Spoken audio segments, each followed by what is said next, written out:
क्या हुआ खेसारी फैंस? कहते हो कि हम खेसारी भैया के फैंस हैं, खेसारी भैया के लिए कुछ भी कर देंगे। अपना एक पावर नहीं दिखा रहे हो।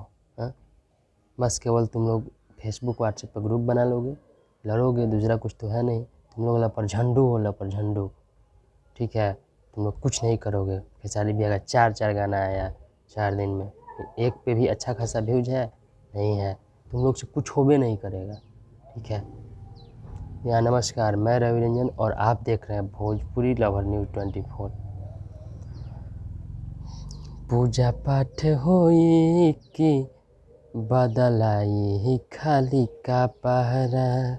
जी हाँ, तो दोस्तों ये सॉन्ग अभी कुछ देर पहले रिलीज हो चुका है गन्नायक म्यूजिक, गन्नायक म्यूजिक नहीं, गन्नायक फिल्म पे।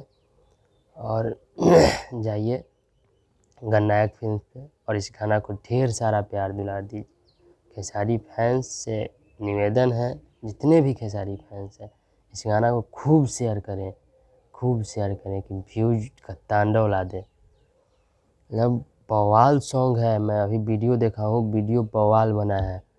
आप लोग भी जा कर के देखिए और बहुत सारा प्यार दुला दीजिए। और ये वीडियो अगर अच्छा लगे तो लाइक, कमेंट और सब्सक्राइब करना ना भूलें।